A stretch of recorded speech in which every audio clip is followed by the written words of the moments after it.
The prisoner's chains hit the market cobblestones with a sound like a death knell, and every head in the square of Ironwall turned to look. Clayton Hawkins had been on his way to sell 2 brace of pheasants at the game stall when the town guard came through the eastern gate dragging their catch behind them.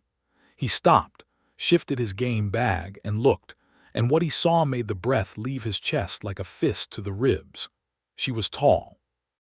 Taller than any of the 4 guards who flanked her, taller than most men in the crowd, and she carried herself like a woman who had not yet decided to accept that she was in chains. Her skin was the deep olive green of old bronze, and her tusks curved upward from a jaw that looked like it had been carved from ironwood. Her dark hair was pulled back in a braid wound through with copper wire, stiff with dried mud and road dust.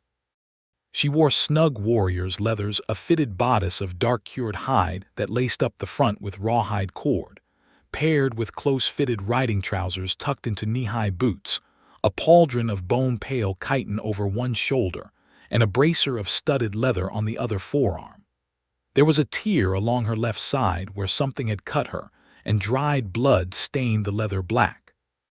She was the most striking thing Clayton had ever seen in the cramped gray market square of Ironwall, and she looked at the crowd the way a hawk looks at sparrows, not with fear but with assessment.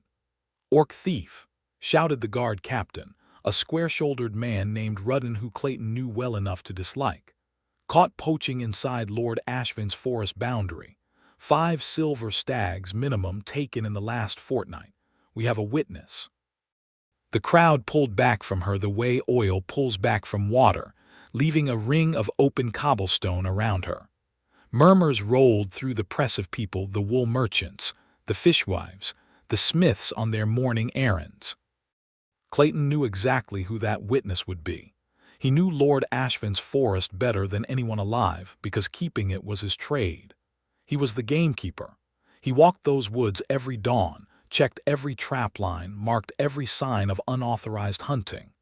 He had, in fact, found the kills she had made clean shots, arrows of orcish making, deer and 1 large boar taken with precision and no waste. He had reported the poaching because that was his job, and he had not known, when he filed his report with Rudden 3 days ago, that the poacher was a lone orc woman who looked like something out of the old war songs. "Price will be set by Lord Ashvane tomorrow morning," Rudden announced. "He'll answer at the castle gate. Blood price for orc poaching per the Lord's standing decree." That was the thing that made Clayton's stomach drop through the cobblestones. Blood price for orc poaching. Lord Ashvane had written that decree 6 years ago after a raid from the Iron Fang clan that had never actually been proven. It was not a fine. It was not time in the stocks. Blood price meant death, or near enough servitude for life in the Lord's stone quarry, which amounted to the same thing on a longer schedule. For humans it was a flogging and a fine. For orcs, under Ashvin's standing decree, it was the quarry or the headsman, depending on the Lord's mood. And Clayton Hawkins had filed the report. He stood there with his pheasants over his shoulder and the morning sun on his face, and he felt the weight of that fact settle on him like a millstone. She was watching him. He did not know how she had picked him out of the crowd, but her dark amber eyes had found him, and they were steady and unreadable, and they did not flinch. He had been a gamekeeper under Lord Ashvane for 4 years. He had taken the position because he loved the forest and needed the wage, not because he loved the Lord. Ashvane was a man of small cruelties and enormous pride. Clayton had spent 4 years walking a line between doing his job honestly and not becoming the instrument of something he was ashamed of. He had just, entirely accidentally, stepped over that line. He turned and walked in the direction of the castle. He did not run. Running in Ironwall's market square got you noticed and questioned. He walked steady and fast, cut through the alley behind the cordwainer's shop, and came out on the back road that led up the hill to the castle wall. He had a key to the gamekeeper's gate, a narrow iron door set into the east side of the curtain wall, and he let himself through and climbed the interior stair to the Lord's outer office, where the steward kept the records. He was gambling on the steward being absent this early and the records being accessible. He was right on both counts. He found the poaching register, found his own entry from 3 days ago and looked at what he had written. Clean kills, he had noted. No waste. Arrows of orcish mark, good fletching, good form. He had even written that the signs suggested a single hunter, not a raiding party. He had filed it as required. He had not known about the blood price decree until this morning. He closed the register and went to find Lord Ashvin. The Lord was at breakfast in his great hall, which smelled of tallow candles and cold rushes, and he looked at Clayton with the mild irritation of a man interrupted before his second cup. "Hawkins, what is it?" "My lord, the orc they brought in this morning. I understand she's to be held on the blood price decree." "That is correct." "My lord, with respect, I am the witness whose report triggered this. I should tell you the kills were single hunter work. No sign of a war band. No signs of territorial marking or advanced scouting. She wasn't raiding, she was starving. The shots were clean because she is skilled, not because she is building to something." Ashvin set down his cup. "Your point, Hawkins. My point is that your blood price decree was written for raiders and clan incursions. I don't think it was meant for a single hungry orc who took 5 deer over 2 weeks. She took from my forest. So do the badgers, my lord. We don't execute badgers." A long silence. Ashvin was not a stupid man, merely a cruel and proud one. He could hear the implication and he didn't like it. "She stands trial tomorrow at the castle gate," he said finally.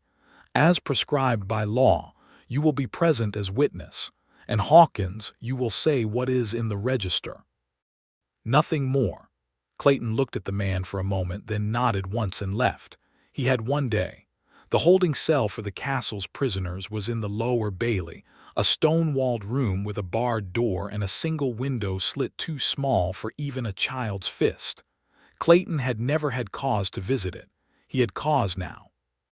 The guard on the door was young Pell, barely 19, who had once come to Clayton asking about work in the forest and been redirected to the guard post with a word to Rudden, because the boy needed steady wages more than he needed adventure. "Pell," Clayton said, "I need a word with the prisoner." "She's not allowed visitors, sir." "I'm the witness in her trial tomorrow.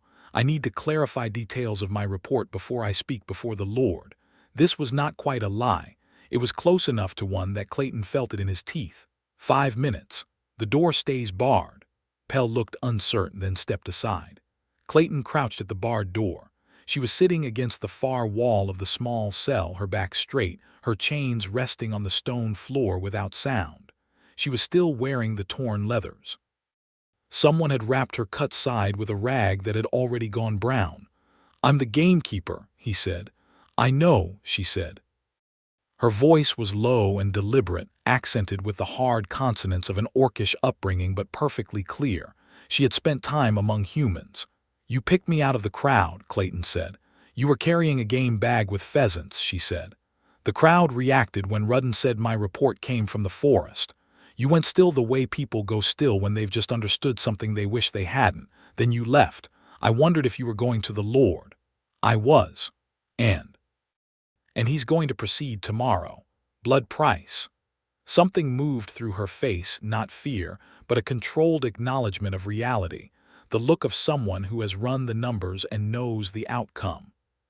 "What did you go to tell him?" she asked. "That you weren't a raider, that the decree was written for raiders." He didn't listen. "No," a silence. "My name is Zarkha Steeljaw," she said, not as an introduction exactly, more as a correction of whatever nameless category she had been placed in since her capture.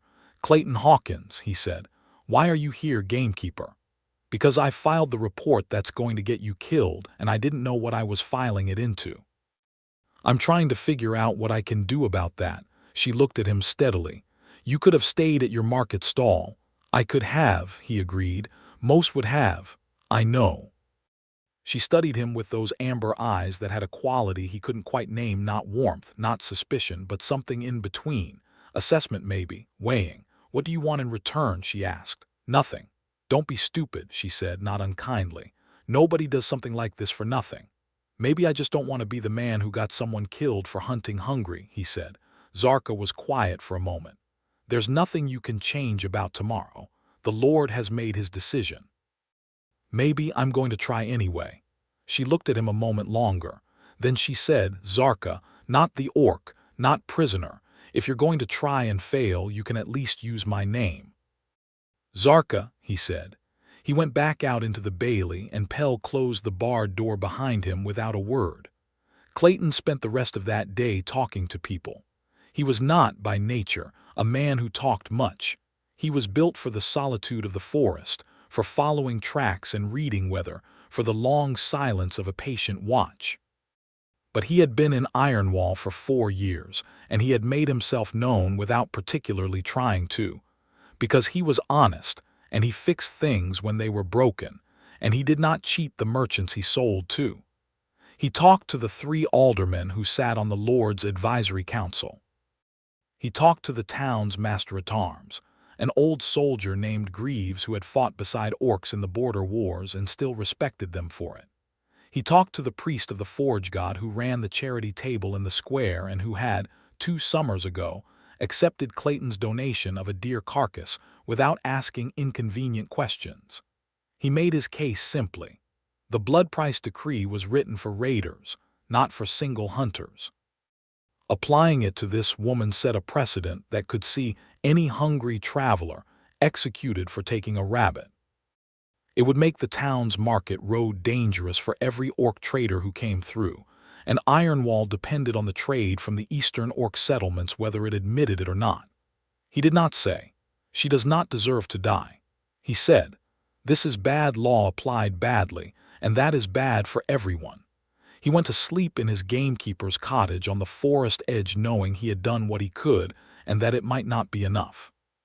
The castle gate trial happened at the 2nd hour after dawn, and the whole of Ironwall seemed to have come out to watch.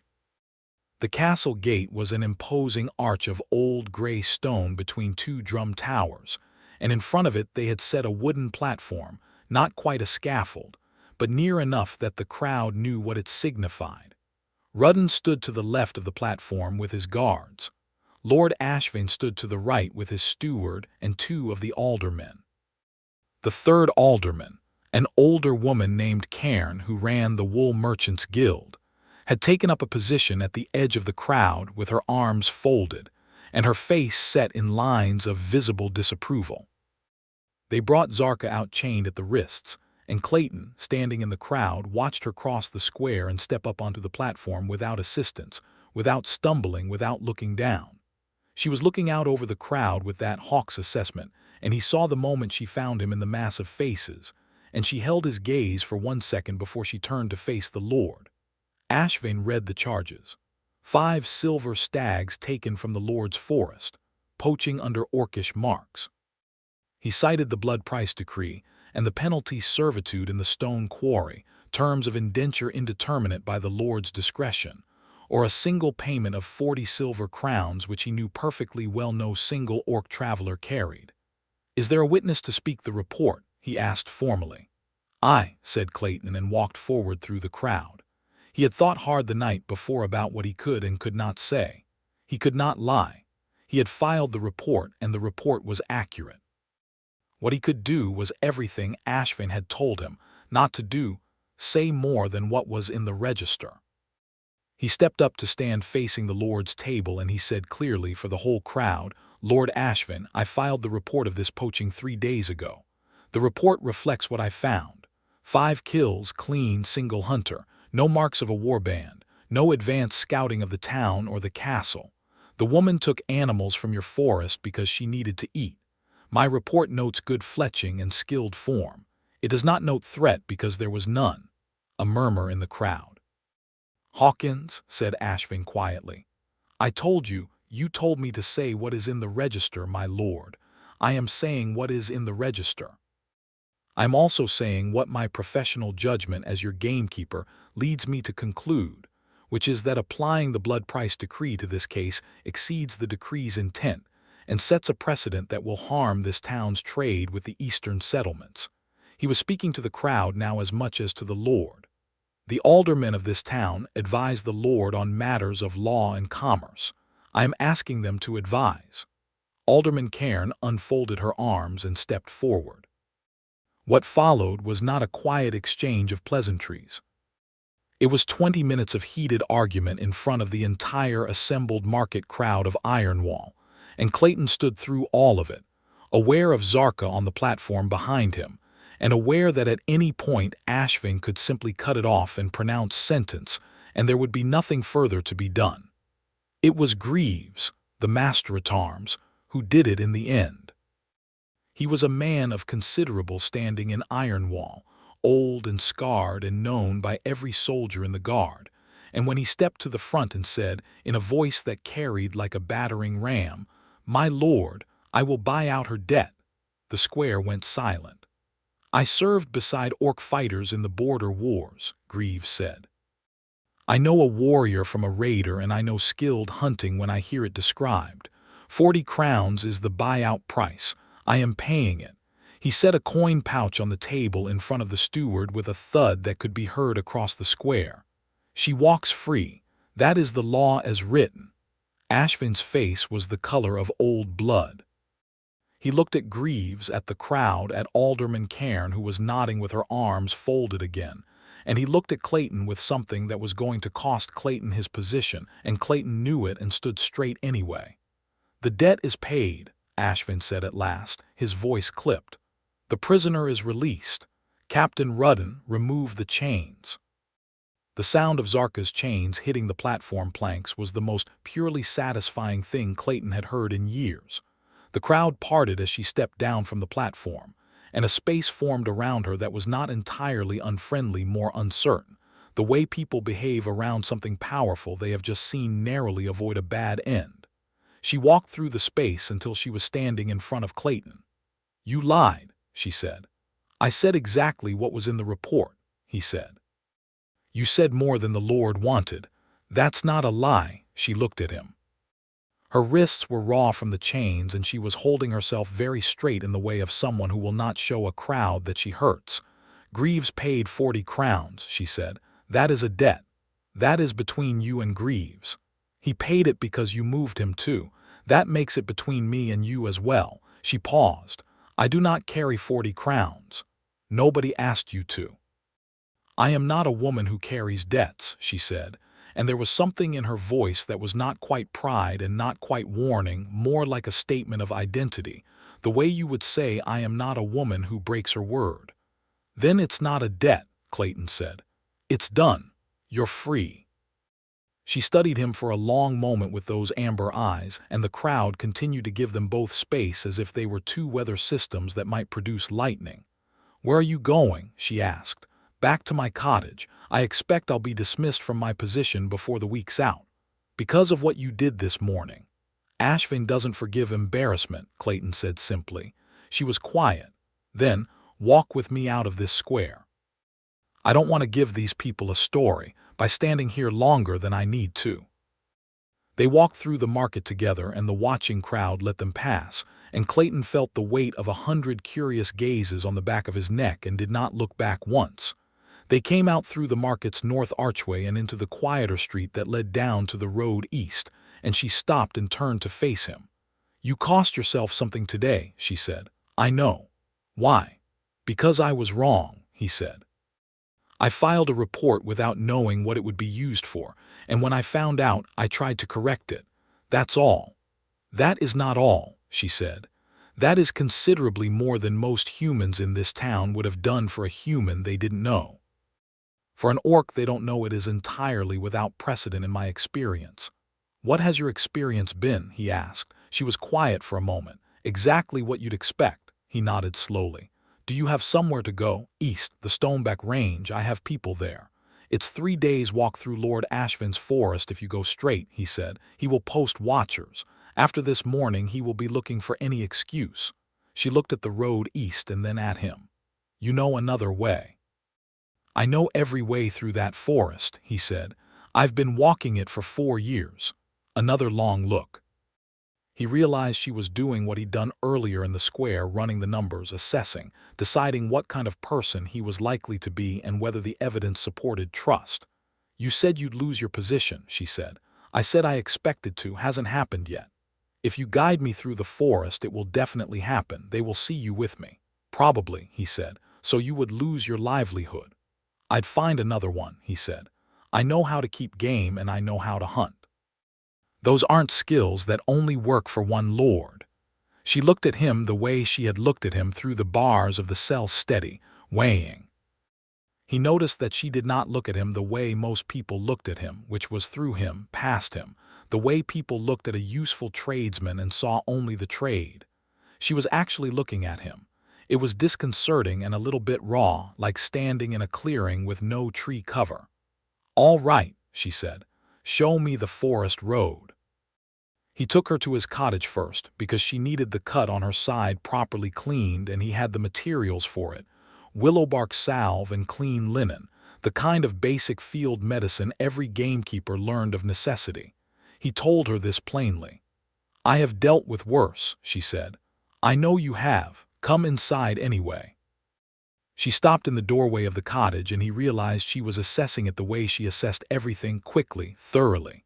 It was a small place, a single room with a sleeping shelf, a table, a hearth with an iron hook for the cook pot, racks of dried herbs along the wall, and a corner shelf with the tools of his work.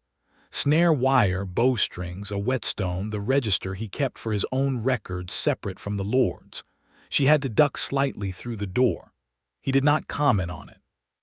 "Sit here," he said, putting a stool near the hearth. "I'll clean the side wound." She sat, and when she looked up at him standing beside her, he was suddenly very aware of how close he was standing and how large she was, not in a frightening way, but in a way that was intensely present, physically real in a way he couldn't quite account for. He crouched to be at eye level rather than looming over her and looked at the wound. She had pulled the hem of her bodice aside to expose the cut, which ran along her ribs in a clean line, a blade cut, old enough to have clotted but not treated. "This will sting," he said. "I know what wound cleaning feels like," she said. "Right, sorry." He opened the salve jar, then he paused. He was holding the cloth and the salve and he was about to press them to her skin, and he stopped. "Can I touch this, I should ask?" Zarkha went very still. He looked up at her face, wondering if he'd somehow given offense, and found her expression utterly unreadable in a way that was different from her usual composure. She looked, for one fraction of a moment, like someone who had been handed something in an unfamiliar shape and was trying to identify it by feel alone. "What?" she said. "Can I touch the wound, I should ask before I do." The silence stretched for 2, 3, 4 full seconds. "You are asking permission," she said. "Yes. To clean a wound. To touch you," he said. "Even for a practical reason." She stared at him. Something was happening in her face that was too quick and too private for him to read, a series of micro-expressions that came and went like light through clouds. He watched her throat move as she swallowed. "Every man who has ever touched me," she said slowly and stopped, started again. "I have been in this territory for 3 weeks. Before that, I was on the Western Road for 2 months. I have had exactly 4 men attempt to put their hands on me for various reasons, and all 4 of them came away regretting it." A pause. "You are the first person in my adult life who has asked permission." "I'm sorry that is true," Clayton said. "Don't be sorry for it," she said, and her voice had a roughness that had not been there before. She stopped. "I don't know what to do with it," she said at last quietly. "I genuinely do not know what to do with someone who asks." "You can say yes or no," he said. "That's what asking is for." She looked at him for another moment with those amber eyes, and something in them was cracking open very slightly, the way ice on a river cracks in early spring, not breaking, just showing the first thin dark line of the water beneath. "Yes," she said. "Clean it." He cleaned the wound carefully and bandaged it with the clean linen, and she sat straight and still throughout and did not make a sound, and when he was done she looked down at his work with an expression he could not quite name and then looked back at him. "You are better at this than you should be," she said.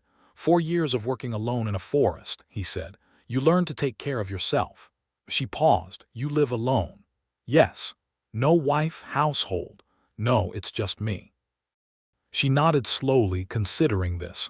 "I told you my name this morning," she said, "in the cell, but you said yours back very fast. Say it again." "Clayton Hawkins." Clayton, she said, and the way she pronounced it had the cadence of someone learning a new word, testing it in the mouth to see how it sits. That is a very human name. It is, he agreed. The corner of her mouth moved. It was not quite a smile, more a preliminary sketch of one, an indication that the capability existed and might someday be deployed. All right, Clayton, she said. Show me this forest. They left the cottage with his pack on his back and her 2 recovered arrows, all that had been returned from the evidence, in her hand. He had given her a spare bowstring and a hunting knife from his rack, and she had taken them without ceremony and put them where they belonged, which told him she was more familiar with those tools than some people were with their own hands. The forest began at the edge of his cottage garden, where the kitchen beds gave way to bracken, and then to the proper tree line, and they stepped into it together, and the town of Ironwall fell behind them. He showed her the paths that were not paths, the dry stream bed that ran northeast, and avoided the 3 patrol checkpoints Ashvin's guards kept on the main forest roads, the ridge above the old charcoal burners clearing where a watcher could see 2 miles in each direction, the deer-heavy valley that every guard in the forest knew about and watched, and therefore gave them cover by drawing the watcher's eyes to the deer and away from the ridge above. She was silent in the forest in the way of someone with serious woodland experience. No breaking branches, no displaced stones, no disturbed bird calls. She watched the way he read the ground, and she adjusted her path to match his without being told to, mirroring his footsteps without comment. They were 2 hours in when she spoke. How long have you been keeping this Lord's forest? 4 years, he said, keeping his voice low out of habit. You care about it. He looked around at the trees, the old oaks with their plate bark, the younger ash standing in groves along the water, the deep shadows where the forest floor was soft with a century of fallen leaves. Yes, he said. He doesn't deserve it, she said. No, he agreed. But the forest doesn't belong to him, really. He owns it on paper. The forest is just the forest. She was quiet, absorbing this. Where are you from? She asked later when they had stopped at the dry stream bed to check their bearings. East of here originally, small village called Henwick, 3 days south of the mountains. My father was a woodsman. I learned the work young. And you came here, followed the work, he said. Ashvin was advertising for a gamekeeper. It paid steadily. Paid steadily, she echoed. There was something wry in her tone that was not quite mockery, more a gentle observation of the distances a person will go for a steady wage. What about you? He asked. The Stoneback Range, is that where you started? No. I started in the Grayman Valley, 3 days north of the range. My clan, she paused, was my clan. They moved east 4 years ago following the game migrations. I was elsewhere. Fighting, working, she said. There is always work for a woman who can fight. Mercenary contracts, caravan escort, private disputes that need a strong arm for resolution. She said this without bitterness, as a pure description of facts. I was good at the work, but I missed the range, decided to go back. So the hunting in Ashvin's forest was the last 3 days before I reached familiar territory, she said. Yes. I had coined for food until my horse went lame on the western road and I had to sell it at the Milford trading post. After that, I had nothing for the last stretch. Clayton thought about a lone orc woman on foot, low on food, making the rational decision to hunt and doing it well and cleanly in a forest that she was 3 days too early to be clear of. That is genuinely bad luck, he said. It was, she agreed. And then it got worse. And then it got better, he said. She looked at him sidelong as they walked, and this time the expression was unmistakable. She was amused and trying not to be, and failing. They camped that night in the hollow below the ridge, a sheltered place Clayton knew that stayed dry even in rain and was invisible from the main paths. He built a fire small and efficient, and they ate from his pack, dried venison and hard cheese, the kind of meal that was not pleasant but was adequate, and she ate it with the focus of someone who has been genuinely hungry recently and was not going to be self-conscious about appetite. He watched her eat across the small fire, in the way that you watch people when you are trying to understand them, and he realized that the day's tension had not fully released from her yet. She sat with her back to a tree and her face to the open ground, the position of someone who always monitors the approach, who has spent enough time being surprised badly that the habit had become bone deep. "You can sleep," he said. "I'll take first watch." She looked at him. "I'm not saying you can't handle a watch," he said quickly. "You're better in this forest than most of the guards who patrol it. I just thought if you're tired you should sleep. I'll be up anyway." "Why will you be up anyway?" "I think better at night," he said honestly. "Have since I was young. I like the quiet." She considered this. "What do you think about?" "Usually, nothing complicated. The state of the woods. The sound of the animals. What I need to do the next day." A pause. "Tonight I'm thinking about what I do for work now that Ashvin will dismiss me." "You're certain he will?" "After this morning, yes." She settled back against the tree, not quite relaxing but easing slightly. "You should not be too certain," she said. "Ashvin is embarrassed, yes, but embarrassed men often go a different direction than expected. They sometimes punish sideways instead of directly." "What does that mean?" "It means watch your back for the next week before you assume dismissal." She paused. "I have made enemies of powerful men before. The direct retaliation is usually not their first move. Their first move is subtler." He looked at her. "Is that a warning from experience?" "Everything I know is from experience," she said simply. They were quiet for a while. The fire popped and threw light across her face, catching the copper wire in her braid and the hard, clean lines of her jaw, the slight upward curve of her tusks. He thought she was beautiful in the unsettling, specific way that things of real power were beautiful, not softly, not as an ornament but as a fact. "The wound," she said abruptly, "earlier in your cottage." "Yes. I meant what I said. No one has asked, not ever." She looked at the fire. "I fought 4 men in 3 weeks. I am good at fighting. I do not lose. But I am very tired of having to." She stopped, seemed to weigh something. "That is not a thing I would normally say." "You don't have to say it," he said. "I know, I am saying it anyway." A pause. "I told you I did not know what to do when you asked. That was true. It is still sitting in me strangely, like a stone in a boot. I keep noticing it." "I can stop asking if it's unsettling," he said, and meant it. She looked at him sharply. "If you stop asking, I will be very disappointed in you," she said. "The unsettling part is good. The unsettling part is new." She paused. "I think I prefer it to the alternative." "Right," he said quietly. Another silence, warmer this time, the kind that has something in it. "Get some sleep, Zarkha," he said. "We've got a day and a half of hard walking." She looked at him across the fire for one more moment with those amber eyes, and then she settled her back against the tree and closed them. He kept watch until the early hours, and he thought about her, and the fire burned down to a careful bed of coals. The second day in the forest gave them trouble before noon. It was a patrol, 2 guards moving north on a path that should have been empty, which meant Ashvin had changed the rotation overnight. Clayton heard them before he saw them and put a hand out to Zarkha's arm, then stopped himself and put it in front of her instead, palm out, the universal gesture for stop. She had already stopped.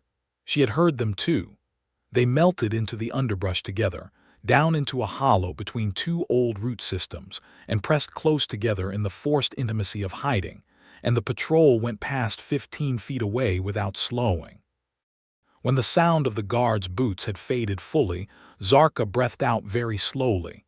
"Different rotation," she said at a barely audible murmur. "He moved them. That's the sideways retaliation you mentioned," Clayton said in the same low register. She turned her head and he realized they were very close, their shoulders touching, her face inches from his in the dim hollow.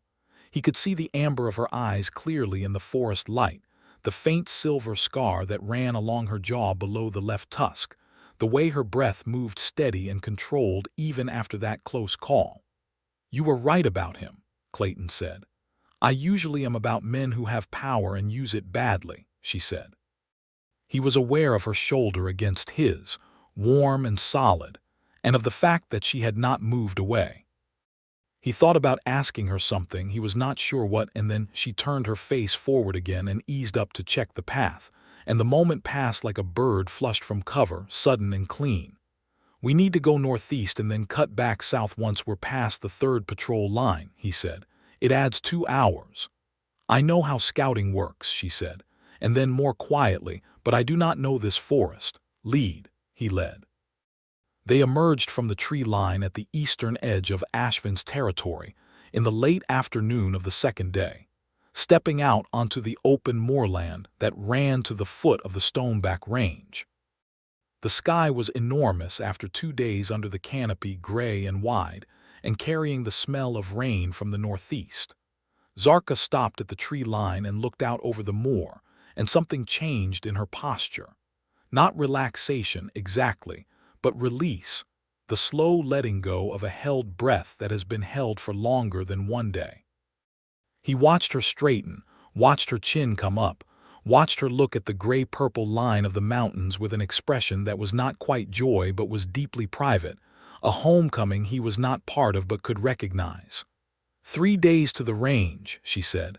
2.5 hard walking, he said. She turned to look at him. You've been past the tree line before. I've been as far as the first ridge on supply runs, he said. No farther, she studied him. You do not have to come farther. He looked at the moor. The forest was behind him and his cottage was in the forest and his position was, as of about 6 hours ago when those guards changed rotation, very probably already terminated. He had 2 silver crowns in his coat pocket and a pack of camping goods and the tools of his trade. I'll walk you to the range, he said. You don't have to, I know. She looked at him with that steady amber gaze that he was beginning to understand did not mean suspicion, or not only suspicion, but something more complex, the measuring of a person who had been wrong about people enough times to have built a careful system for testing them. Clayton, she said. Yes. Are you following me because you feel responsible or for a different reason? He thought about lying or about giving her a partial answer that was easier than the whole one. Both, he said. I feel responsible, yes, and there's another reason. Say it plainly, she said. I want to keep talking to you, he said. I have walked 2 days in a forest with you and listened to you think, and I find that I want more of it. That's plain enough. A long silence. The wind came in from the north and moved through the moorland grass, and Zarkha stood looking at him as if she was reading something written in a language she was still learning. All right, she said at last. Walk with me. They crossed the moor in 2 days of hard traveling, stopping only to sleep and refill their water from the clear streams that ran down from the range's foothills. On the second night, with the mountains close enough to show individual rock faces in the starlight, they sat by a fire, and she told him about the Stoneback clans, 4 of them, all related, living in the high valleys between the ridges, ranging down to trade in the border towns twice a year. She talked about her clan, the Ironmark, with the specificity of someone who knew every member by name and history, and had spent years away carrying that knowledge like a stone in the chest. He told her about Henwick and his father, and the years after his father died, when he had worked half the villages in the eastern province to keep himself fed before finding his vocation in the deep forest. He did not dress it up or make it more dramatic than it was. It was a quiet life of solitary work and not much company, and he said that without apology.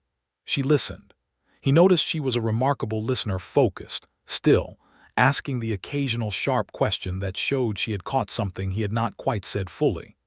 Nobody had listened to him like that in years, possibly ever. It was as unsettling and good as she had described the feeling of being asked permission.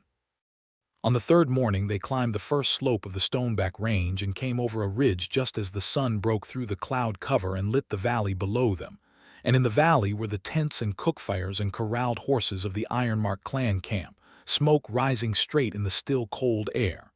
Zarkha stopped at the ridge crest and went absolutely still. Your people, Clayton said. My people, she agreed, and her voice had that private quality he had heard at the tree line. He gave her a moment. Then she turned to him. They will want to know who you are, she said. They will not welcome you immediately. You will need to be patient. I've been patient my whole professional life, he said. Patience is how you catch things. You're not trying to catch anything here, she said. No, he agreed. Old habit of description. She looked at him. You were the one who asked permission, she said, and it was not a complete sentence, but it was complete as a statement of something. Yes, he said. And you walked out of the forest you had spent 4 years keeping, and you walked 2 days across the moor, and I told you I wanted to keep talking to you, he said. She was quiet for a moment. Clayton, she said. Yes. She crossed the 2 steps between them and took his face between her hands. Her hands were large and calloused and warm, and she looked at him from close range with those amber eyes that were not assessing right now but simply present, fully open. May I? She said, and the question had a shape he recognized because he was the one who had invented it between them. His heart was doing something complex and irresponsible. Yes, he said. She kissed him. It was not tentative. She had decided, and she committed to it with the same full, deliberate force she brought to everything. And he kissed her back with all the feeling he had been organizing internally for 3 days. And the wind from the mountains came over the ridge and the valley smoke rose below them, and the moment was enormous and simple and real. When she pulled back, she was looking at him with an expression that was entirely new, not composure, not assessment, not the hawk's survey of a crowd. Something open and warm and slightly dangerous in the way of a thing that matters. Nobody has asked me that either, she said. The asking, he said, a little unsteady. Not once, she said. He reached up and covered one of her hands where it still rested against his jaw, and she let him, which he understood was not nothing. Come and meet your people, he said. I'll follow your lead. She looked at him one more moment. Then she turned to the valley and started down the slope, and he came with her.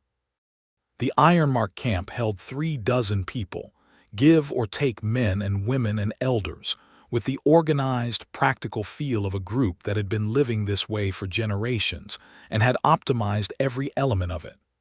The tents were large and well-made, the corrals sturdy, the cook fires efficient. There were drying racks of meat and hides, a smithy tent with a portable forge, and 2 older women sitting at a large loom outside the central tent, who stopped weaving the moment they saw the figures coming down the ridge. Zarkha walked into camp with her spine straight and her chin up, and the reaction was not the explosion of welcome home that he might have imagined for someone returning after a long absence. It was more complex than that, careful, assessing, the social weather of a group that has rules about returnees and status and the earning back of place. Several people came forward. Words in the Orcish tongue moved fast and low.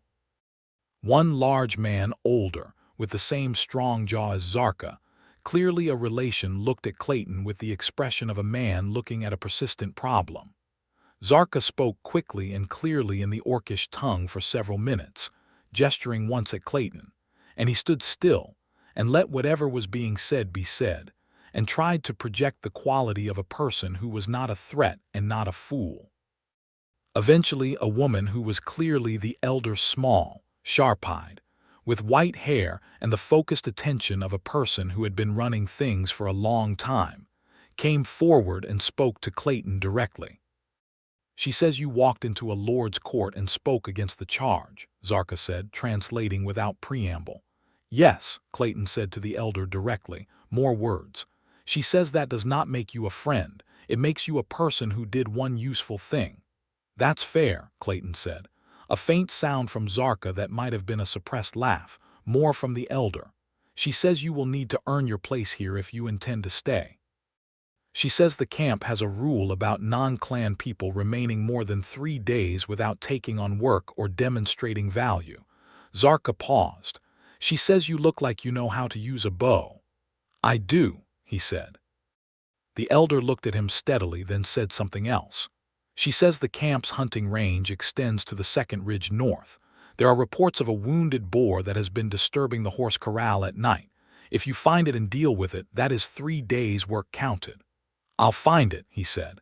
The elder looked at him a moment longer, then turned and walked away, which seemed to be the end of the formal portion of the encounter. Clayton looked at Zarkha. Wounded boar, he said. It is real, she said, not a test, or not only a test, the boar is actually there. Right, he said. You do not have to do this, she said. You keep saying that, he said. I keep meaning it. I know, he looked at her. Do you want me here, Zarkha? The directness of the question seemed to land on her like a stone in still water. Yes, she said, and the word was quiet and fierce at once. Then I'll deal with the boar, he said. He spent most of that afternoon tracking, using the skills of 4 years of dedicated forest work on ground that was unfamiliar but legible. The wounded boar had a distinctive gait pattern, dragging the right front leg slightly, and it had been at the corral fence twice in the last 4 nights judging by the scrape marks. He found it at dusk in a stand of mountain pine below the second ridge, a big animal in bad shape, one tusk broken and a spear wound in the shoulder that had gone to infection. He put an arrow in it clean from 30 yards and tracked it the last 50 feet and finished the job with the hunting knife. He came back to the camp as full dark settled over the valley, carrying what he could of the boar and leaving the rest marked and cached for collection. And the camp's reaction to this was more immediate and warm than anything that had happened on his arrival. Meat was meat, and a wounded boar removed from the corral's neighborhood was a problem solved. Zarkha was at the edge of camp when he came in, and she looked at him tired, blood on his hands and jacket, carrying 40 pounds of boar, and something crossed her face that was quietly intense. "Clean up," she said. "Then eat." He cleaned up at the water barrel and sat at the cook fire and ate, and several members of the clan ate with him, and the conversation was halting given the language barrier but not hostile, and he felt, for the first time in a long time, something that resembled belonging. He noticed that Zarkha sat beside him at the fire and not across from him, close enough that their arms touched when she reached for the bread, and she did not move away when they did. The next morning she found him at the edge of camp looking out at the northern ridge, and she came to stand beside him without preamble, which he was beginning to understand was her way. She did not ease into things or lead with small talk. She arrived and then she was present fully. "My aunt, the elder Dreva, she says you can have the guest tent for as long as you are useful," Zarkha said. "That is as close to welcome as Dreva gives to anyone in the first week." "Appreciated," Clayton said. "I am more useful than 1 week," Zarkha said. "I know things about this range and the routes west that the camp needs. They will not dismiss me again so quickly." "Again," she paused. "I left on bad terms 4 years ago, a disagreement about a contract I chose to take. The clan felt I should have brought the wage back rather than using it for my own needs." She looked at the ridge. "I used it to pay a blood debt I had incurred on behalf of someone else who could not pay it themselves. Someone who had done nothing to incur it, only been unlucky." She paused again. "The clan did not think that was their debt to carry. I thought it was mine. We disagreed. I left. And now you're back." "Now I'm back," she agreed, "carrying a human gamekeeper and very little else." "You're carrying 40 crowns worth of debt to Greaves," he said, "which is actually your debt." "Which I am not calling a debt." She looked at him sidelong. "You are very stubborn about this." "Not stubborn, just clear." He turned to look at her fully. "I don't want anything from you for what happened in Ironwall. I was correcting my own mistake. What comes after that is just what it is. What I want you already know." "To keep talking to me," she said. "Yes," the corner of her mouth, that preliminary sketch of a smile. "I am starting to want to see how long that lasts," she said. "I've been alone in a forest for 4 years," he said. "I can sustain a conversation with a person I like indefinitely. Test it." She actually smiled then, full and sudden, and it was like watching a fort wall show its first crack, not weakness, but the first evidence that there was something warm and alive on the other side of the stone. He felt it like a blow to the chest in the best possible way. They stayed in the Ironmark camp for 2 weeks, and in those 2 weeks Clayton established himself in the practical way that was the only currency that mattered here. He was good at what he did, and he did it without complaint or performance tracking, hunting, reading terrain, maintaining the camp's tools, building a better windbreak on the north side of the corral that cut the nighttime temperature in the horse shelter by a meaningful degree.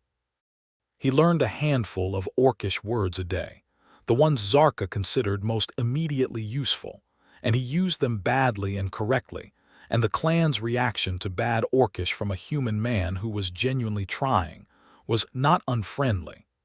Zarkha moved through the camp's reintegration with a directness that he found quietly breathtaking. She did not apologize for her 4-year absence, but she acknowledged it, and she acknowledged what she had left without and what she needed to earn back, and she did it with a kind of honest reckoning that was both hard to watch and genuinely admirable. In the evenings, they sat together at the fire or walked the ridge above the camp, and they talked. He came to understand that she was 26 and had been fighting in some professional capacity since she was 18, not because she loved fighting, but because she was good at it and it kept her fed and mobile.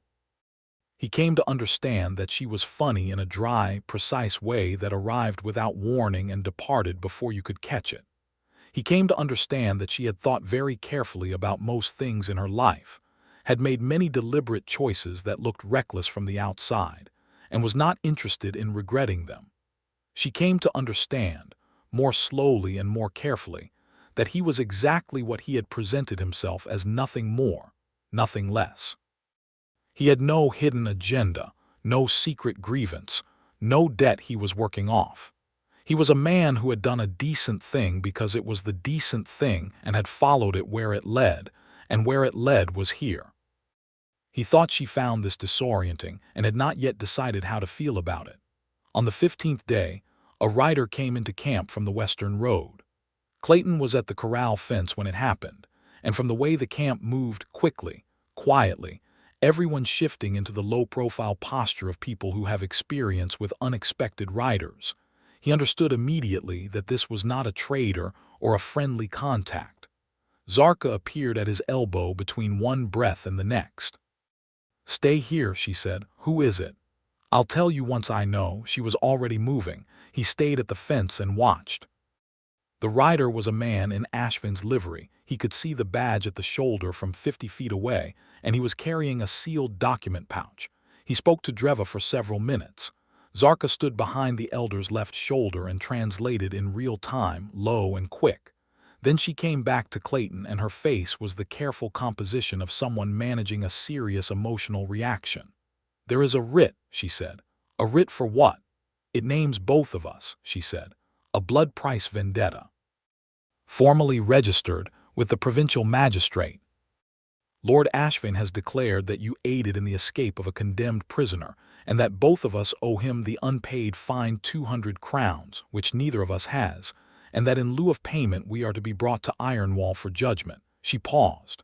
"The writ authorizes any registered bounty agent in the province to bring us in. It offers 50 crowns each for us alive." The silence between them had weight. "He registered it with the provincial magistrate," Clayton said. "Not just his own decree." "Yes." "Which means it is enforceable outside his own territory." She looked at him steadily. "This is the sideways retaliation." "Greaves paid the fine," Clayton said.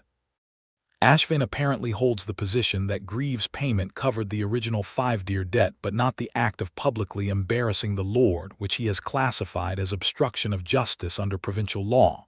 Her voice was entirely flat. "It is creative interpretation.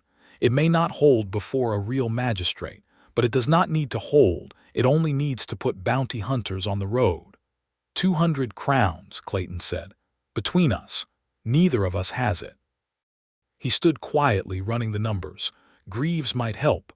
Alderman Cairn might be an ally. But getting back to Ironwall to make that case meant traveling through territory where bounty agents were now legally authorized to take them, and Ashvin would know that, and the road would be watched. "We can't run," he said. "The writ will follow us." "No," Zarkha agreed. "We have to answer it. Meaning we go back to Ironwall and make the case to the provincial magistrate directly." "The provincial magistrate holds court in Ironwall twice a year," she said. "The next sitting is in 8 days. He looked at her. "You want to go back?" "I want to go back, make the case before the magistrate, have the vendetta dismissed, and remove this from both our heads before Ashvin escalates further," she said. "If we run, he wins. If we answer, there is a chance.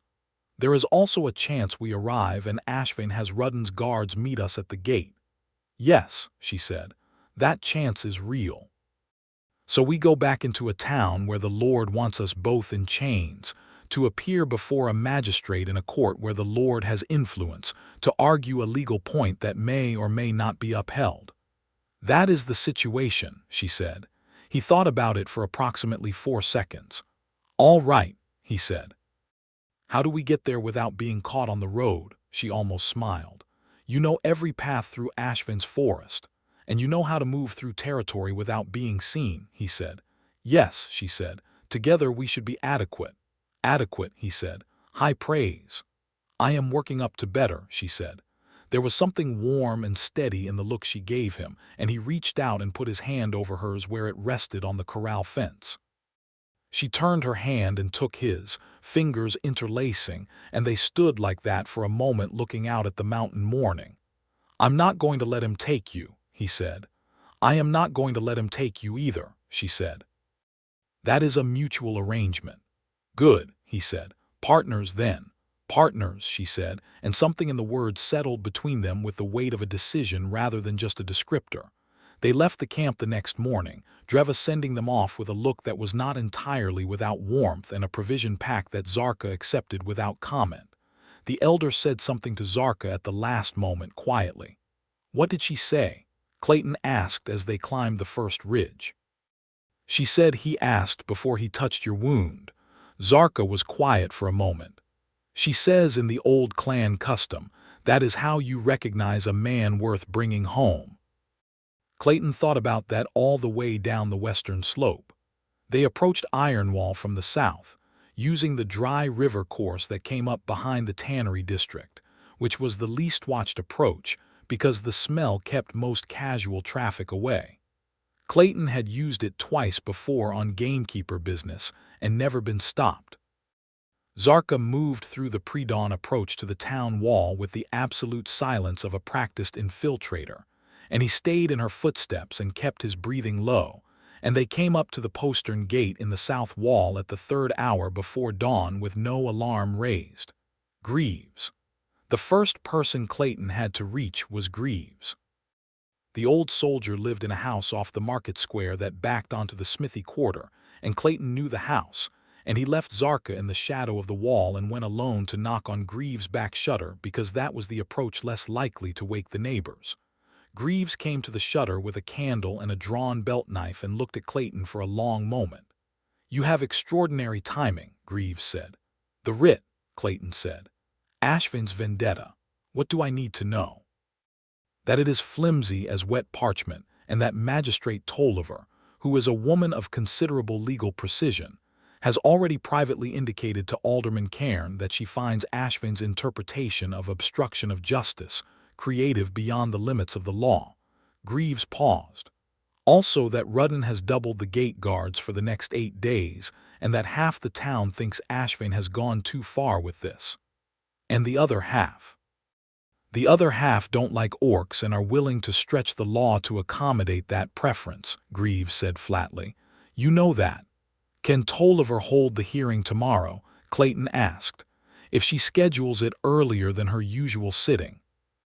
I can ask Cairn to press that point, Greaves said. If you and the orc woman appear before Tolliver voluntarily answer the writ rather than running from it, that works in your favor significantly. We'll appear, first light, at the castle gate. Clayton paused. Can you be there? I was there the last time, Greaves said. I have no objection to making a habit of it. Clayton went back to Zarkha in the dark of the wall. The magistrate may hold early, he said. Our best move is to present ourselves at the castle gate at dawn. Present ourselves, she said, meaning walk up and announce ourselves to the doubled gate guard. Yes. She was quiet for a moment. That is a bold plan. It is the plan that wins the case, he said. Answering the writ in person before a real magistrate is different from being dragged in by bounty agents. It puts us in control of the narrative. You sound very certain. Greaves told me Tolliver already dislikes the writ. We need to let her rule on it. She thought about it. And if Rudden's guards take us before Tolliver arrives? Then we say we are answering a legal writ, and we are there for the magistrate's hearing, and they have no authority to hold us before judgment is rendered, which is actually true." Zarkha looked at him in the pre-dawn dark. "You learned that this morning from Greaves." "I have been thinking about provincial law since the night we camped in the forest," he said. "I had time on watch." She looked at him for a moment. Then she stepped close and pressed her forehead against his, very briefly, in a gesture that he had come to understand from the 2 weeks at the Ironmark camp was a form of acknowledgement that carried more weight than words, the orcish gesture of recognition between equals. "All right," she said against the dark. "Walk up to the gate with me." They walked up to the castle gate at first light, just as the town was beginning to stir, and the effect on the doubled guard was immediate and exactly as dramatic as Clayton had anticipated when he had thought through the plan in the dark hours. Rudden himself was at the gate. He was staring at them with an expression that contained, in approximately equal measure, surprise, alarm, and the dawning horror of a man who has been outmaneuvered on his own ground. "We are here to answer Lord Ashvin's writ," Clayton said, loudly enough for the growing crowd of early market traders to hear. "We understand the provincial magistrate is sitting in 8 days to hear the matter. We are presenting ourselves voluntarily. We are not in flight and we have not resisted. We are answering the law as the law requires." Rudden said, "Take them." 4 guards moved forward, and Zarkha's hands came up not in surrender, but in the posture of someone who is not going to fight but is going to be very clear about not submitting to anything extra-legal. "You have no authority to hold us before the hearing," Clayton said, his voice carrying. "This is a provincial writ. Our answer is to the provincial magistrate, not to Lord Ashvin. If you chain us before judgment, you are acting outside the law." "On whose authority?" Rudden started. "Mine," said a voice from the crowd. And through the early market crowd came Magistrate Tolliver, a square-shouldered woman of 50 with a face like carved oak and a set of provincial magistrate's robes that carried more legal weight in this town than anything Ashvin wore. Alderman Cairn was at her elbow. Greaves was 2 steps behind. "Magistrate," Rudden said. "I moved the hearing to first light this morning," Tolliver said. "When Alderman Cairn informed me the parties to the writ were in town and prepared to answer voluntarily, I saw no reason to delay." She looked at Rudden. "Stand your men down, Captain. This is a legal proceeding, not an arrest." Rudden looked at the magistrate, at Clayton, at Zarkha, at the crowd. The crowd, Clayton realized, had grown considerably in the last 4 minutes, market-goers stopping and turning, words spreading through the square with the efficient speed of a story that catches fire. "Lord Ashvin," Rudden said. "Lord Ashvin is welcome to attend the hearing," Tolliver said. "If he wishes to argue his writ before me, this is the time. Stand down, Captain, now." There was a very long second. Then Rudden gestured and the 4 guards stepped back. Clayton breathed. They held the hearing in the open air of the castle gate square, and it drew a crowd the size of a festival day. Tolliver was precise, patient, and lethal in her command of provincial law. She let Ashvin's steward make the case for the vendetta writ, listened carefully, and then spent 20 minutes systematically dismantling the creative interpretation of obstruction of justice that underpinned it. "The gamekeeper reported a poaching," she said. "He was called as a witness. He testified accurately to what his report contained. The fact that his testimony included professional analysis that the Lord found unhelpful is not obstruction. It is testimony." She paused. "As for the orc woman, the original fine was paid in full by a third party acting within his legal rights. The prisoner was released by order of the Lord himself. There is no remaining debt. The vendetta writ is based on a legal fiction."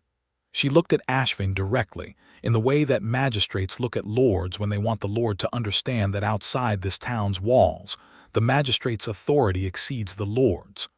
"The writ is dismissed," she said. "Any bounty agent acting on it will find no legal support in this province or any adjacent one. The matter is closed." The crowd made a sound that was not quite a cheer, but was something. A collective exhale of people who had been waiting to see how the thing landed. Clayton stood in the middle of the square with the morning sun coming over the wall and Zarkha standing at his side, and he felt something release in his chest that had been clenched since the morning he had walked to the castle to talk to Ashvin. Zarkha said nothing for a long moment. Then she said very quietly, "You thought this through on night watch." "Most of it," he said. "You came back to Ironwall, walked up to a doubled gate guard, and counted on a magistrate arriving at the right moment." Greaves said she had already indicated the writ was shaky, Clayton said. "I counted on Tolliver caring more about the law than about Ashvin's feelings. And if you had been wrong, then we would have had a harder morning." He looked at her. "But I wasn't wrong." She was looking at him with that expression that was no longer just assessment, that had not been just assessment for days, that warm, cracked-open quality that was letting more and more light through. "Clayton," she said. "Yes. You are—" She stopped, seemed to find this difficult in a way that very little was difficult for her. "I have known many people who were good at their trade," she said carefully. "I have known a few who were genuinely kind. I have not, before you, known one person who was consistently both, toward me, without wanting anything in return except my company." She paused. "I find that I want to give you considerably more than my company." The morning light was in her eyes and there were people all around them and he didn't care about any of it. "Can I kiss you?" he said. "Right here, in front of all these people." She made a sound that was halfway between a laugh and something fiercer than a laugh, and she took his face in both hands and kissed him. Thoroughly, openly, in the middle of the castle gate square of Ironwall with half the town watching, and the crowd around them had a variety of reactions to this, some disapproving, several amused, and a notable contingent including Greaves and Alderman Cairn who seemed simply pleased. When she pulled back, her eyes were bright. "You asked," she said. "I always ask," he said. "I know," she said. "That is the whole point." Greaves appeared at Clayton's elbow with the timing of a man who had been waiting for an appropriate moment and had decided this was it. "Hawkins," he said, "I have a proposition. Now that the vendetta is dismissed and you are no longer employed by Ashvin, I have a property on the East Road 3 miles from town that needs someone to manage the game on it. The land runs to the moor. It's not as large as Ashvin's forest, but it is considerably better managed and the employer is somewhat more reasonable." He smiled, which was a rare event. "I bought it 2 years ago when I retired. I've needed a gamekeeper since." Clayton stared at him. "You were planning to offer this before all of this happened," he said. "I was waiting for you to be free of Ashvin," Greaves said. "You were never going to leave voluntarily. You're too stubborn." "The property," Clayton said. "Is there a cottage?" "A decent one. Stone walls, good hearth. Room for more than one occupant if that is relevant." Zarkha was standing 2 feet away, apparently very interested in the castle gate's stonework. "I'll take it," Clayton said. Greaves nodded once with satisfaction and went back to Alderman Cairn. Clayton turned to Zarkha. She was already looking at him. "His land runs to the moor," she said. "It does." "The moor runs to the Stoneback Range." "It does." "That is 3 days from my people," she said. "It is." She was quiet for a moment, looking at him with that warm, fierce, open expression that he had come to understand was what Zarkha Steeljaw looked like when she had decided something. "I need to go back to the range," she said. "I left things unsettled with the clan. I owe them time and work. Dreva is not young, and there is knowledge that needs to pass before it is lost." "I know," he said. "I will go back, and when I have done what needs doing there, I will come to this cottage on the moor road." She paused. "If that is acceptable." "Long?" he asked. "A month," she said. "Maybe 6 weeks." "That's a long time," he said. "Yes," she said. "So is forever." He looked at her for a long moment, at everything she was saying without saying it, at the enormity of what was implied in the word forever from a woman who had spent 4 years alone and 2 weeks gradually opening a door she had never opened before. "Come back," he said, "when you're done." "I will," she said, and then, "I have never said that to anyone." "I know," he said. "I believe you anyway." She reached up and touched the line of his jaw, the gesture that had become theirs, the deliberate, chosen contact that she had initiated the first time because he had asked and she had decided, and then she stepped back. "I'll bring horses," she said. Ironmark horses are better than anything you'll find in this province." "Then I'll wait for the horses," he said. She gave him one more long, amber-eyed look that contained everything she had not yet said, and that he understood completely and held on to. Then she turned and walked toward the eastern gate, and he watched her go, and she did not look back, because she did not need to, because she had said she would come back, and she was a woman who meant what she said. He spent the month at the cottage on the moor road. Greaves had not been wrong about it. It was a good stone building, solid and warm, with a hearth that drew well and a south-facing garden that had been neglected and wanted work, and a forest that began at the edge of the property and ran up the moor's eastern slope with good deer sign and clear water streams. He put himself into the work with the relief of a man who needed physical occupation to keep his mind from wandering too far east too often. He fixed the fence on the north side, repaired the stable, cleared the garden beds. He made himself known on the east road as the new gamekeeper on Greaves' land, which went over well because Greaves was respected, and the previous management of the property had been loose enough that the local traders had concerns about it.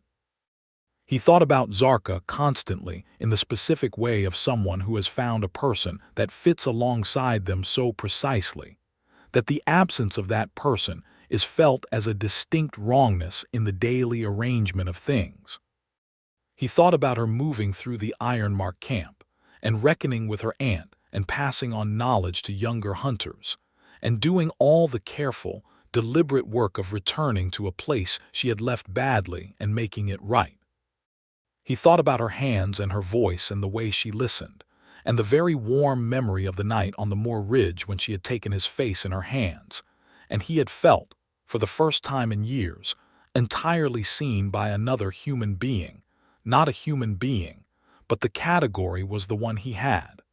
On the morning of the 38th day, he was at the north fence when he heard horses on the east road. He had good hearing, always had a product of years of forest work, years of listening for the soft sounds that meant something, and the sound of horses on the moor road did not make him stop what he was doing, because it was a road and horses happened on it. But something about the particular cadence of it, the easy ground-eating trot of horses that knew themselves to be good horses ridden by people who knew what they were doing, made him straighten and look east. They came around the curve of the road as the morning light was full and golden, and there were 6 of them, 5 riders and a 6th horse on a lead. The riders were Ironmark clan. He knew the leather and the copper wire and the bone-pale pauldrons. He was not looking at the riders. He was looking at Zarkha. She was riding the way she walked, like the horse was simply an extension of her will, upright and easy and entirely herself. She had changed nothing about her leathers except that the torn side had been repaired with careful stitching. Her braid was fresh. She was looking at him from 50 yards away with an expression that was not guarded, not composing, not the preliminary sketch. It was fully open, fully warm, and moving toward him as fast as the horse was, which was to say quickly.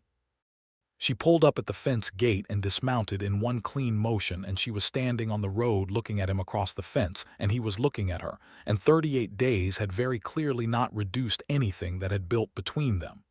"You came back," he said. "I said I would," she said. "You brought 6 horses. 5 riders and a lead horse," she said. "The lead horse is yours, Ironmark breeding. You will never have a better one." He looked at the horse, a deep bay, clean-legged, with an eye that showed intelligence and the kind of easy standing that denoted proper handling. It was, undeniably, a remarkable horse. "Zarkha," he said. "It is a courting gift," she said, and the way she said it was direct without apology, the Zarkha way of saying things. "In Ironmark custom, a woman who intends to claim a man brings a horse. I am being transparent about my intentions." He was gripping the fence rail. "What about the riders?" he said. "They came to see the land and the man," she said. "Dreva's instructions. She wants a report before she gives her blessing to me staying here for extended periods. And if they approve—" "They will approve," Zarkha said with absolute confidence. "I told Dreva about you. I told her about the court and the forest and the boar and the asking." She paused. I told her you were worth being honest about, which is the highest thing I know how to say about a person." He opened the fence gate and stepped through it. She was right there, close, warm, the bay horse at her shoulder and the morning light on her face, and the moor stretching behind her to the mountains where her people were, where she had settled what needed settling and come back with horses and riders and the iron-mark custom for choosing a man. He put his hands on her face the way she had put her hands on his, on the ridge above the valley, on the day he had asked and she had said yes. "May I?" he said. She made the sound again, halfway to laughter, all the way to something fiercer, and kissed him hard, and he kissed her back. And behind them the 5 iron-mark riders sat their horses with the patient calm of people fulfilling a duty they had been told was going to involve this and had made their peace with it. When they broke apart, he held her face and looked at her. "Tell me what claiming means in iron-mark custom," he said. "All of it. I want to understand what I'm saying yes to." She looked at him. "It means I bring you to my people as my chosen mate," she said. "It means we are bound by the custom of my clan, which carries equal weight to any town's ceremony. It means that in the Stoneback Range, where my people know the old ways, we are recognized as each other's. And outside the range, she said, we are recognized as whatever we decide to be. Then I say yes to the claiming," he said, "all of it." She looked at him for a very long moment with those amber eyes that were not assessing anything anymore but simply seeing him, Clayton Hawkins, gamekeeping loner of humble means and stubborn conscience, with the direct full regard of a woman who had chosen and would not change her mind. "I have fought every man who ever put hands on me," she said quietly, "without being asked, and you were the first person to ask. And I have been turning that over in me for 2 months, trying to understand what it means about you, and I think what it means is that you see people. Not tools, not obstacles, not threats or resources. You see them." She paused. "You saw me from the first day in that cell." "I saw you," he said. "I am not easy," she said. "No," he agreed. "I am used to being alone." "So am I am done being alone," she said. "So am I," he said. She took his hand. He took hers. They stood in the gate of his fence on the moor road, while the iron-mark horses blew steam in the morning air, and the mountains were visible on the eastern horizon, and Ironwall was behind them and forgettable, and the land ahead of them was wide and good. The 5 riders came into the property and looked it over with the methodical assessment of people who had been sent to make a real report, and they spoke with Clayton through Zarkha, and through the handful of their words he had learned, and they looked at the fence he had repaired, and the cleared garden and the stable and the good stone of the cottage, and they looked at him with the particular attention of people measuring whether a man matches what they've been told about him. In the late afternoon, the eldest of the 5, a man with white at his temples who introduced himself as Korath and seemed to be Dreva's second, sat across the fire from Clayton and spoke through Zarkha for a long time. He said that Dreva had sent them not to obstruct but to witness. He said that in the iron-mark custom, witnessing the choice was how the clan blessed it. He said that Zarkha had not brought anyone home in 26 years of being Zarkha Steeljaw, and that this was a fact the clan had made its peace with a long time ago, and that seeing her bring someone home was not something any of them had expected to see. He said one more thing which Zarkha translated without expression but with a very small muscle working in her jaw. He says Dreva told him what she told me, about the asking. "The permission," Clayton said. "Yes. Korath says in the old ways, the very old ways from before the border wars, the Ironmark had a custom. When a person claimed a mate, the clan would ask the mate a single question. Did they ask or did they take?" She paused. The question meant, did the person claiming you see you as a person with choices or as a thing to be had? "And I asked," Clayton said. "You asked before you touched a wound," Zarkha said. "Korath says that in the old custom, a man who asks is a man the clan will recognize." Korath looked at Clayton and nodded once, with the weight of something formal. Clayton nodded back. They made dinner together, all 7 of them, around the fire outside the cottage, and the Ironmark riders contributed dried meat, and a paste of ground seeds that was better than it looked. And Clayton contributed the bread he had made that morning and the last of his hard cheese, and it was the first time his table had fed more than one, and it was entirely right. After dinner, Zarkha stayed when the riders went to their bedrolls, and she and Clayton sat at the dying fire with the moor spread out dark and vast around them and the stars coming out over the mountains. "You're going to come and go," he said. "Yes," she said. "The clan needs me periodically. There are routes through the range that need scouting, trade arrangements that need managing. I will be here and I will be there. Not forever separated back and forth, with roots in both."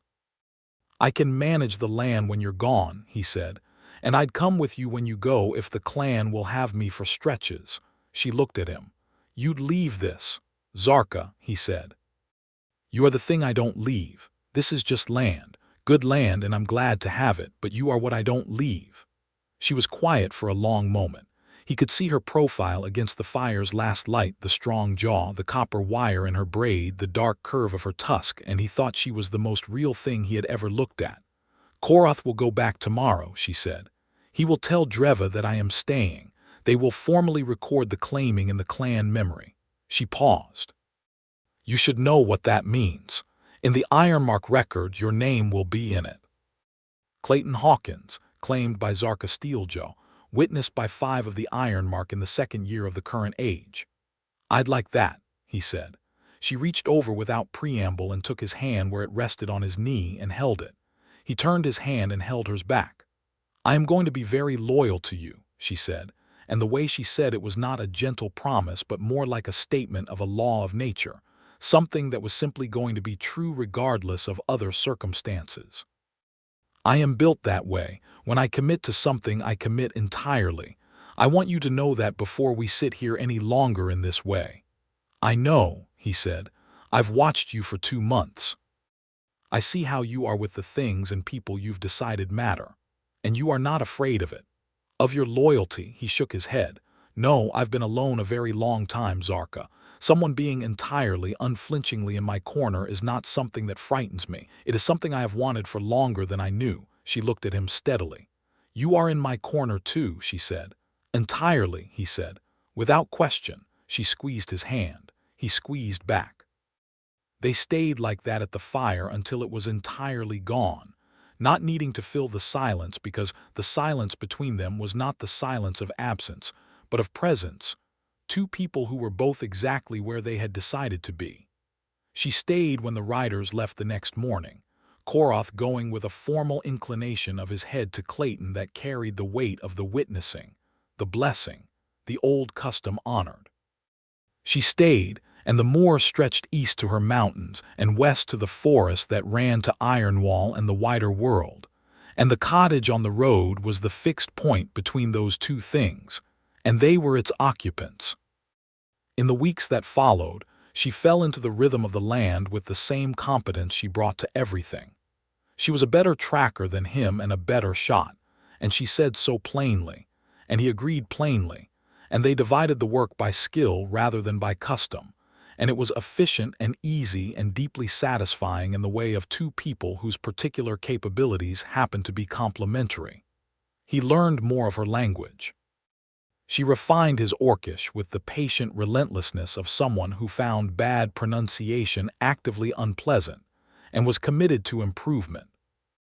They argued sometimes about strategy and about trade, and about how to handle the occasional complicated interaction with traders on the East Road who saw Zarkha, and had to decide what they thought about that. And Clayton stood beside her in every one of those interactions, not in front of her, not in place of her, but beside, which was where she put him. The argument she liked best was about the garden, because he was wrong about the garden layout and she was right. And she was entirely willing to be proved right over the course of a season, and he was entirely willing to concede it when she was. On the first evening she came home from a 6-day scouting run to the range, the first extended time he had been alone since she arrived. She came through the gate in the last light, and he came out of the cottage, and she came straight to him and kissed him before she put down her pack, which told him everything he needed to know about how those 6 days had been for her. "I dislike being away from you," she said against him, which he understood was not a complaint about weakness but a precise, factual report on her internal state. "Good," he said into her hair. "I dislike you being away too." "I was productive," she said. "So was I, and still I disliked it," she said. "Zarkha," he said. "Yes, come inside, I made soup." She pulled back far enough to look at him with that expression, warm, fierce, entirely open, and she said, "Clayton Hawkins, you are the best thing that has ever happened to me by a very considerable margin." "Soup will do that," he said. She made the sound that was her version of a laugh, and she came inside, and the fire was good, and the soup was adequate, and the evening was warm with 2 people who had chosen each other clearly and without reservation, and intended to keep choosing each other for as long as choosing was possible. In the late autumn, when the first cold came off the mountains and the moor went brown and silver, they rode to the Stoneback Range together for the clan's autumn gathering. Clayton went as what he was, Zarkha's claimed mate, brought to her people openly, riding an Ironmark horse alongside Ironmark riders on a road that led into the mountains. He had not gone farther than the first ridge. He did not speak the language well enough for the gathering. He spoke it well enough to be polite and to demonstrate genuine effort, and among the Ironmark that turned out to be enough, because the old custom said that a man who asked was a man worth recognizing, and Koroth had told the story of the witness, and the story had passed through the clan the way stories pass, which is fast and thorough. Dreva looked at him for a long time when he arrived with her sharp elder's eyes that missed nothing, and then she said something to him directly, slowly, enunciating as you would for a person learning. He caught enough of it, asked, "Good." He met her gaze and said in his imperfect Orcish, "I will keep asking." Dreva nodded. Something shifted in her face, not warmth, quite, but acknowledgement, recognition, the kind that said, "You have been checked and you pass."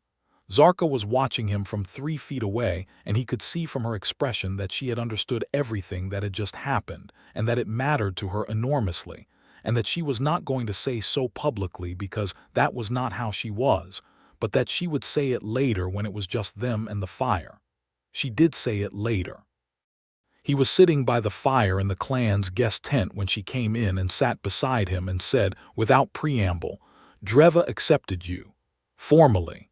She used the word that means recognized as clan-bound. "I know," he said. "I caught most of what she said." "Your Orcish is improving," she said, and there was so much warmth in the observation that it was almost startling. "I have a good teacher," he said.